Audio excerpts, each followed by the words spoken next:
Hi, I'm Farah and welcome to FAHAM, Tapi? where we talk about everything but resolve nothing. Today we're going to talk about someone who needs very little introduction. Taylor Swift. Shake it up, shake it. Why is that the only song I know? That's like really old, right? It's like really old.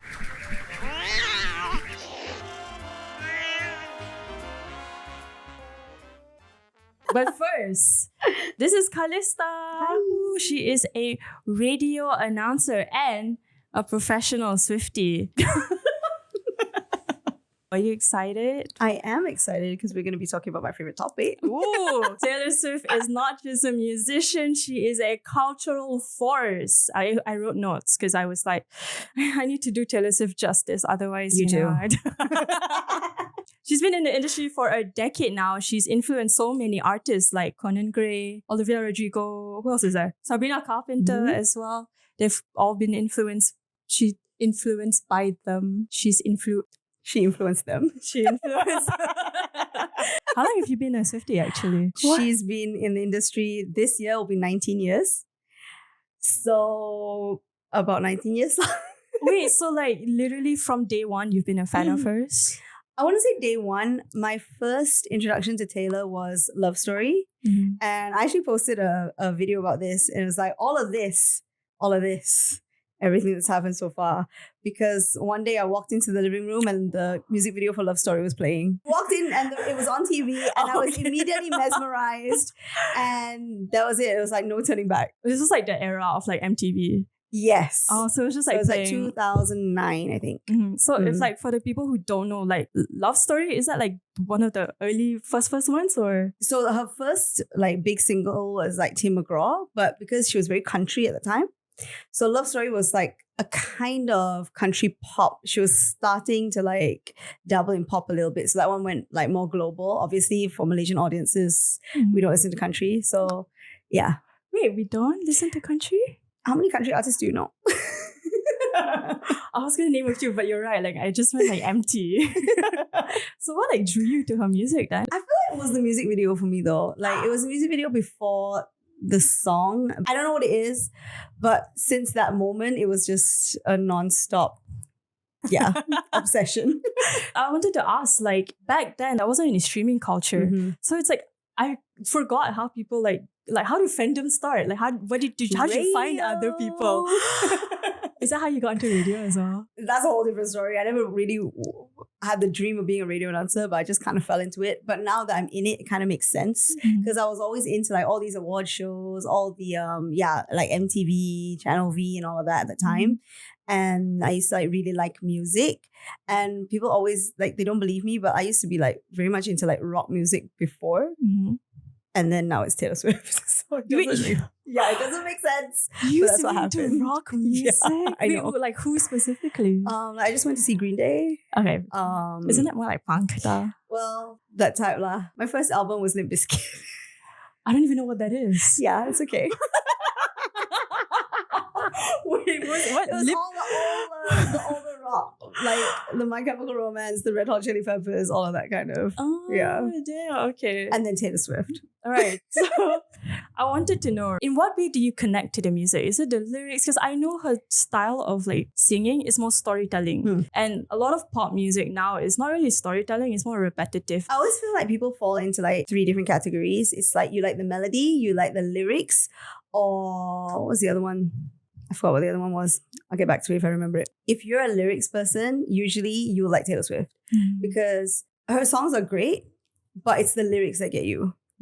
Yeah, like she's very poetic and she has a way of telling stories that make you feel like she's singing about your life. You guys are like quite invested in like the love life. Does it add more to the music when you listen to it? Yes, for sure. Like I think Tortured Poets Department is an album for not only for her to like just get out everything that she was feeling while she was on tour and through the breakups and everything, but it was for the fans as well. Like if you don't know her story, you won't know what she's talking about.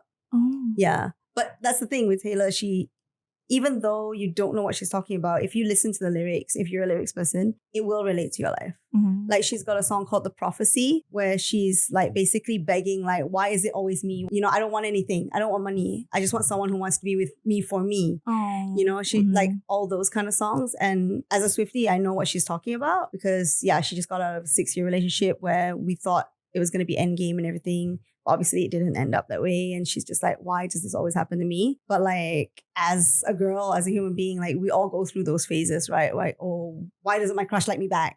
Or why am I going through yet another breakup? You Mhm. know? So yeah, it's just all those kind of things. Because I wanted to say, there are a lot of people who say that her music, it isn't exactly groundbreaking. It's like, okay, love song after love song, then okay, No, it's not, but okay. a few pop songs here and there, something for the general crowd to listen to. And then it's all pretty repetitive. Like I was saying earlier, like people were saying that the music is just like 16-year-old writing in her bedroom kind of vibe. And she's won so many Grammys in her lifetime. What do you think about like people who say like it's all so repetitive? They haven't heard a proper album then, because you can't tell me Shake It Off sounds like But Daddy I Love Him, so No, they don't sound the same to you. They're so different. And actually, like when people tell me Taylor Swift sounds the same, I'm just like, she jumped genres. It's not like she's making pop music and I'm saying, oh, this pop song doesn't sound like this pop song. Right. Folklore and Evermore were like indie records. Like Reputation has a lot of like rock elements. Like, and then she had her country stuff. Like they sound completely different. That's true. That's fair. That's fair. I think this is more for people who kind of, I guess, like what shows up on the radio or things like that, and it just sounds the same. Yeah, because That's again, a pop song is a pop song. Like that's true. Yeah, I mean, a lot of people say that about K-pop as well, because I listen to K-pop, and a lot of people are like, K-pop all sounds the same, and it's like, where? Yeah, exactly. Where do they sound the same? But I love it. It's always the people who have like they couldn't name you a single. And they're just like, it all sounds the same. Like, that means you don't know. You never listen to it. Yeah. And it's fine that you don't like it. But one thing I notice is like, when it comes to Taylor Swift, like they will always tell you they don't like Taylor Swift. I will never go to someone and be like, I don't like this artist. Because why? Okay, but to be fair, right? Not to say I'm one of those people, but like, I feel like for me, when I think of Taylor Swift, it just sounds intense. And it's like, I just want to be able to enjoy her music, and just because I do listen to some of her music, like maybe the older ones, like Everything Has Changed, or like what she did for Paramore. Not Paramore, sorry, Twilight. Those songs are like really good. But then when I like want to like search up things about her, and it sounds so intense, and everything just sounds like a lot. And it makes it hard, I feel, for people to kind of break into it and like get into it when it feels like this is already what the image of it is. I get that. I feel like I felt the same way about K-pop when I first started listening to it. It's like everyone's very like, oh, if you don't like it, you don't know anything. But I just feel like at the end of the day, if you're discovering new music, why do you care what people think? Like, I've never cared if someone tells me like, I don't like Taylor Swift. Okay, good for you, I guess. I do. Like, what I like and what you like doesn't have to be the same, and that's totally fine. Yeah, that's fair. That's fair. Because like what I hear from other people as well, like whenever like Taylor Swift is being brought up, I feel like people tend to be quite defensive. So it's like it makes it hard for you to kind of like want to get into it and like listen to it and be a fan, even like part of that community. Okay, I would say in 2025, it is a little bit hard to become a Taylor Swift fan because, I mean, I wouldn't deny it. Swifties are kind of intense sometimes. I would say probably don't go onto places like X or to get your information. Right. If you're interested, like, honestly, you don't need to know the law. Like, if you like the music, just listen to the music. You don't have to be like an intense fan, you know what I mean? That's true, that's true. The thing with Swifties is we love talking about Taylor Swift. So. What is it? Like, is it her personality? Is it like what she stands for? Is it like how she carries herself? Okay, honestly, music aside, she is a mastermind. She has a song called Mastermind. Oh, okay. And she's just like a master marketer. Like, she knows how to market her stuff. She knows how to get the fans excited. She's very genuine with her fans. And I think this is something that a lot of new artists could learn from. When she was first starting out, she was always talking to the fans. She would reply DMs. She will always be there on social media to like answer them and give them like little extra bits that other artists were not doing. And even though she's so big right now, and obviously she can't reply DMs and everything, but she still finds a way to connect with the fans by like giving us Easter eggs. Like she knows the fans love this, so she comes up with it for the fans because she knows it's a fun little game for them. And it's not just, hey, here's another song. But just now you put marketing and genuine in the same sentence. Don't you feel like it's a little bit? Because at the end of the day, she's still kind of selling to you guys. Like She maybe is, you're right. but aren't we all selling to someone? Ah, that's Like fair. even when you go for a job interview, you need to sell yourself. Mm-hmm. And like I think she knows her audience and she knows what the fans want. Mm-hmm. And at this point in her career, she could just totally just not do anything but drop music and she would still hit number one. But she still puts in the time and effort. She knows what the fans are. She goes online. She replies to comments sometimes. Like, she's Taylor Swift. She doesn't need to do that anymore. Mm-hmm. Everybody knows her. You don't like her, you like her. You know her name. Mm-hmm. And you know what's happening. Right. You know, like she doesn't need to do all of this. Mm-hmm. But she still does because she said it in interviews that she finds it fun. And to her, she wants to do this because she loves it so much. Mm-hmm. Like she wants to keep writing music because she loves it so much. Oh, Yeah. So I think you can tell through the music. Yeah. She's not just churning out yet another pop song, you know? That's fair. That's fair. But I do think she should take a break. Not even just because like for exposure or anything. I don't even think it's that. I just feel like for her, she's been on a non-stop world tour for 2 years. Like consistently? Yes. I feel like she's a robot at this point. Because even when she wasn't on tour, when there were 2 months break, she dropped a new album. So I don't know when she sleeps. I don't know how she does all this like for over 3 hours, almost 4 hours every single night. Mm-hmm. Like I feel like as a human being, I tell her I go to sleep. Like so being a Swiftie is tiring. Oh shit, it's like a full-time job. But we love it. I guess it's just like, you know, when you look at artists now, everyone is making very bold moves. Everyone's doing something very different. You're looking at Beyonce, like suddenly she did country. Everyone's really just taking it to the next level. But if you were to look at Taylor Swift, I know you said this just now, like all her songs aren't the same. But if you were to look outside of the like storytelling and her as an artist in general, would you even say like she deserves like all these awards? I mean, everyone's going into country. She started in country, so. A trendsetter. I mean, I feel like it depends on what the award is for. Like when you talk about a pop vocal album, if she's up against someone like Ariana, then obviously I wouldn't say like, oh, I think Taylor's vocals were better. I feel like they have very different vocals. I don't feel like she's a bad singer. I feel like just because you can't belt a note like Ariana or Adele doesn't make you a bad singer. But if you're talking about songwriting, I don't think anybody comes close. Maybe Billie and Phineas, but how about like a rap artist? Because I feel like they're quite very different music though. They wouldn't be in the same like nomination. Like, no, very, very different. Like Kendrick and Taylor, I think like they're both studied for a reason. They both have their own university courses on their lyricism and stuff like that. But they are different courses for a reason because I feel like rap music, they talk about very different things. The way the words flow is very different. The kind of language they use is very different. Yeah. I don't know. I guess it's just like the number one thing that I always see online. It's like she doesn't deserve this. No, for me, it's just like I feel like Taylor's always held to a different standard than any other artist and anybody else.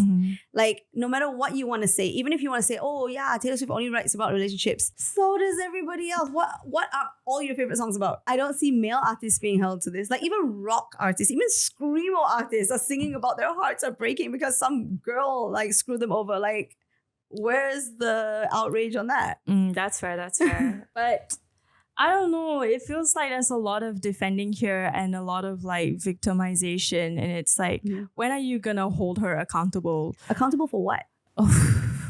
If there's something that I find that I'm not a blind fan. I'm just saying, whatever people complain about her, all the other artists are doing as well. How about her not talking about politics? I wish she wouldn't. I wish they wouldn't.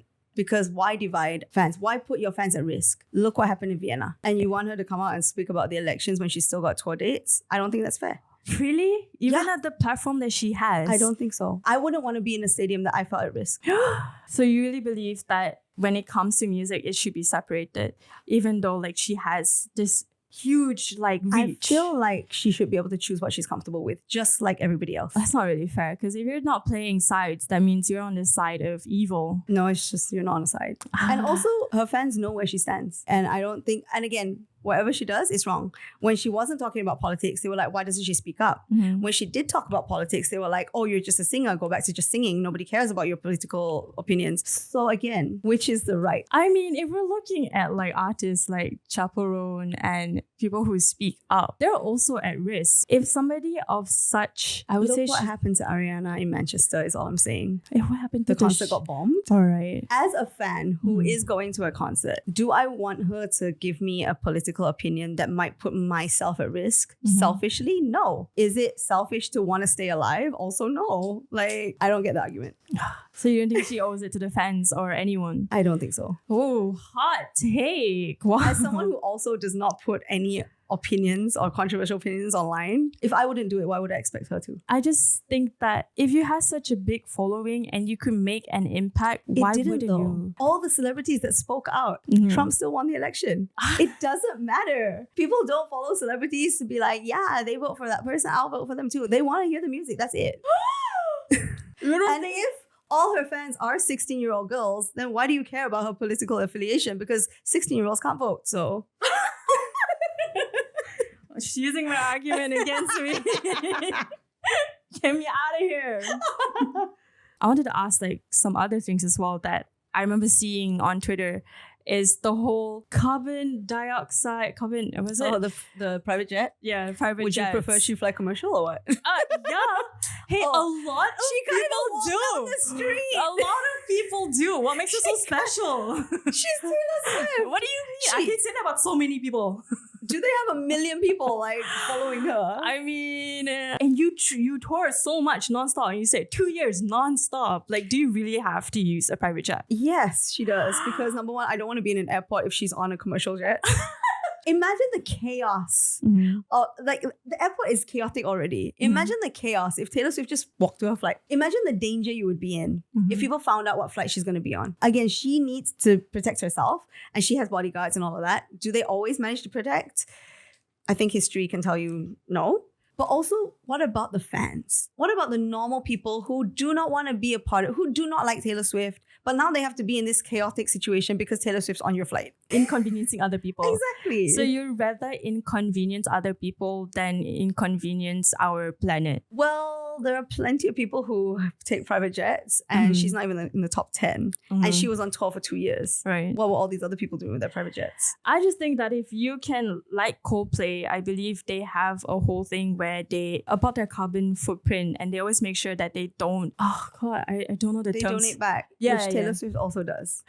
Does she? What does she do? Yes. I think she buys, I don't know what they're called, carbon miles or something. I think they put it back into like planting trees or something like that. I see. I don't really know. But I know she gives back, and I know every single city that she went to, she donates. And obviously the donations are never public. She's never made her donations public. Then how do you know about it? Because people come out and talk about it. And some cities have come out to say like the amount that she donated could feed the homeless in that city for an entire year. So she's going out and doing all of this without telling you what she's doing, without giving you the amount that she's donating. She's giving bonuses like quadruple anybody else is giving. Again, how much can we ask from one person? I mean, because everybody wants something different. How many things can she step up for? How many things can she be a role model for without not having a life herself?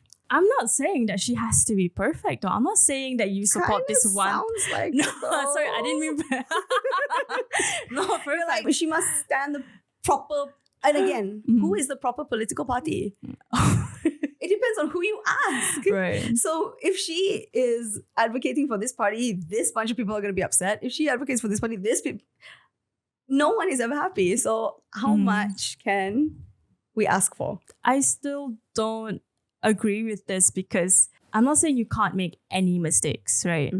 But it's like, why do you choose to ignore some things? Do you care about everything that happens? Well, I'm not... stuttering. Okay, so we want her to have her opinions on global issues. Then we want her to have opinions on political issues. Then we want her to donate to people in need. And then what? Do we want her to rescue animals as well? Do we want her to like make sure every food bank is full at all times? Okay. Like there are so many issues in the world and care about the environment. Like, this is just 6. Do you know how many issues go on? Like, how many can she care about? Like, let's be real. Again, she's human. That's actually a valid point. Does anyone have any counter arguments to this? Anyone in the room? Put it this way. I feel like we hold celebrities to a different standard. Right. And we do forget that they are human beings. And I just don't understand why, if you as a person don't care about all these things and can't care about all these things and can't, give to all these different charities and whatever, like, we all make a salary. Why are you out buying K-pop albums instead of giving that money to charity? Like, that's the exact same thing you're saying to all these celebrities. And this is not just about Taylor Swift. I think it should be the same across the board. You can't ask other people to do things that you yourself are not willing to do. And when 1 million people are asking you to do things, there are 1 million different things that you're asking. So how does she pick and choose who to listen to? That's my point.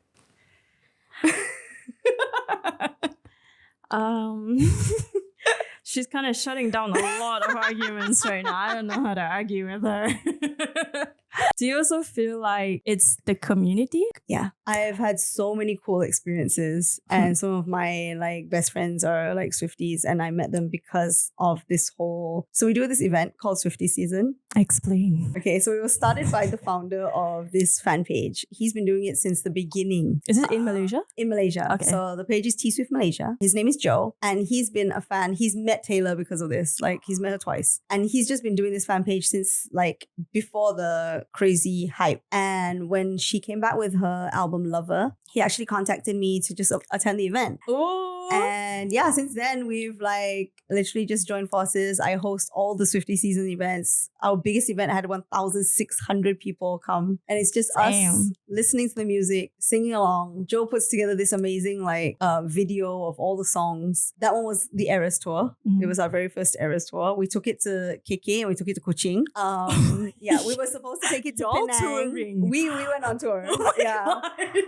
We were supposed to take it to Penang, but then she dropped another album. Oh my god! So we had to do another album listening party for that, and you had to. We had. Oh, they hound us for it. They're already telling us when Reputation drops, they want it immediately, and it is a lot of work, especially for Joe, because he's the one that plans the whole thing and puts together all the videos and stuff. But we love it. It's a lot. We're always exhausted after it. It always happens at the wrong time when both of us are busy with a lot of work stuff, but we always make it happen. And it's because of, if you get 1,000 people in the same room that love the same thing, the energy is just different. It doesn't matter what it is. When you put a bunch of people who are just passionate about the same thing, who are just there to have a good time, I don't think you can beat it. I love fan culture. Yeah. Honestly, I feel like we had more fun at the Swiftie season event than the actual concert, because we were and everyone was oh my god, you're paying money to go scream at a wall. And what do you do at karaoke? What are you doing at karaoke?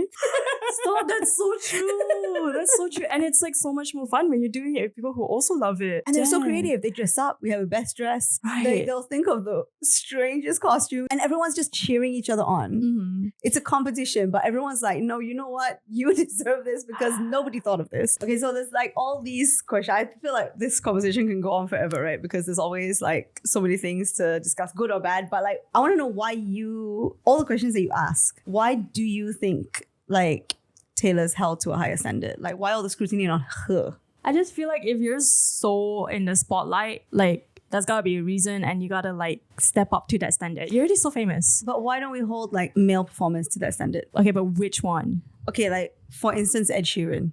He's been on tour forever, more than 2 years. I think he's holding the record for the longest tour or something. Nobody questions him. He's also on a private jet, let's be real. Oh, all the celebrities are on private jets. So why don't we hold male artists to the same standard as female artists?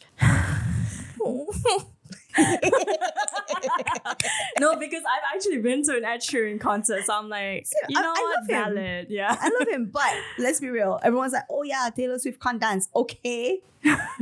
Literally, Ed Sheeran stands there. Adam Levine walks around the stage. Justin Bieber maybe busts out a move once or twice when he's on tour. Right. Why do female artists need to do everything? But male artists are just accepted to just stand there and look pretty and sing. Which is technically what they always say girls do. But anyway, that's a different conversation. Next on note. No, but actually, now that you're saying it, that's really valid. I have to agree because I don't know how many male are like, yeah, I've been to Justin Bieber and it's like, why? Yeah. Well, I'm not being a girl's girl right now. Why am I saying this about Taylor Swift? She's doing a good job. You're right. Good on you. I feel like sometimes it's not even about the artist. I feel like there's this thing that I've seen online quite a few times, and it's like whatever a teenage girl likes, it's wrong. And I feel like it's not even about the artist. It's about the artist that girls like. Yeah. Suddenly, like, oh, why would you like that? Oh, they're not talented. Oh, they're this. Oh, you're so right. Again, why can't we just let people enjoy things? Right. You know what? You're right. I'm converted. When is the next concert? I already told you this earlier on, but you are invited to the next Swiftie season. See you guys then. Swifties, I can tell you right now, we've got a new one here. Wait, I'm scared. We shall take over the world. But speaking of, this is for you. Your first friendship bracelet. It says Taylor Swift. So, yeah. Welcome to the fandom. Shortly. Wait, are you for real? You're not gonna take this by like No, when I'm the not gonna podcast take is this over. it's for It's you. just like It's for you. And if anyone's, I don't know who's watching this for so long who's not a Swiftie, but if you are not a Swiftie and you've made it this far, like, kudos, love you. wow, I feel like Taylor has really accomplished so much in like, was it 19 years? This year will be the 19th year. Oh, I mean, what do you see? What else is there for Taylor in the night? Well, Taylor, my friend Taylor. It's okay. We call her Taylor, Tay. You know, Ooh. we're besties. She just doesn't know it. Honestly, music-wise, I don't know. The fans really want her to drop a rock album. Can We she? saw glimpses of it in Reputation and stuff. I think she can. I don't know whether she would. Mhm. But one of the rumors is like the next era would be a punk rock album. One thing I do like about Taylor is she likes to experiment a lot. So it could be anything really. And she always changes it up every era. But I do feel like she wants to move into other things. I'm hoping she writes a book. Personally, I hope she writes a book. Like a biography? No, like a fiction book. Oh, Yeah. okay. I hope she writes one. Uh-huh. There are rumors that she's written screenplays. I think there were rumors that she'd written like a movie script or something because she's already been working on soundtracks and stuff like that. So I think she's going to want to go into something different. I think she's proven all that she needs to prove. But there have been rumors that she was teasing like a play at one point. She has been writing for movie soundtracks. So she could make it. It might take time. But I mean, she's only like, what, 35 this year? Yeah. She's plenty of time. 35. Yeah. She's only 35 and everyone's being so mean to her. Like, standards for her are so high. Yeah, She's I mean, only 35. People have been mean to her since she was a teenager. You were kind of describing like what you expected, but like what do you want from her? I want to see something different. Like, obviously, I still want new music, but I think she would be an amazing author. And I would want to see maybe not straight into a movie, but like a short film. Mm-hmm. Like, I don't know whether you watched the All Too Well 10-minute version short film. Mm-hmm. I think she's already gone into directing. She wrote the whole thing herself. I think she can go bigger. Mm-hmm. Yeah. But also she might just want to take a break and enjoy being with Travis for a while. I don't know. Mm-hmm. I think as a Swiftie, she's given us so much. I feel like most of us are like, we just want to see her happy as well. Because obviously she's gone through so much, even personal life-wise. Mhm. Like her mom had brain cancer and like, I think she should take time to just enjoy. Like, why be so accomplished and make so much money and not be able to enjoy it? Yeah, you know? exactly. Okay, wow. Woo! That was a lot. It was a lot. I actually enjoyed that so much. I genuinely did. Like, I Yeah, learned I so feel like much. we've got so much more to talk about, but we should probably I should probably let like us know if end you it. want like season 2. Not even this, another episode. Season 2. An entire season dedicated. I can talk about Taylor forever, so. She's proven it. But yeah, I mean, once we cut the cameras, I can show you the rest of my stuff. Cut the cameras. Deadass. Well, yeah. Thank you so much for showing me all of this and teaching me so much. You're so right about so many things. I've been too harsh. Because I literally came into this like I didn't know anything about her and all I know is just from what I saw on Twitter. But now it's like, you know what? Things are adding up and y'all have been too mean for no reason. And also, you have a great representative. She's made some valid points. This is a real Swiftie. There was no joke. Practice. We have to deal with a lot of haters all the time. Oh my god. Anyway, yes. Thank you so much, Calista, for being with us today. Long distance hug. And now let me show you my finals. Okay. Guys, leave. Bye. Bye. Girl, let's see ya. We're gonna unleash the crazy. Let's go. So, what are we looking at here? Cost-wise. Too much?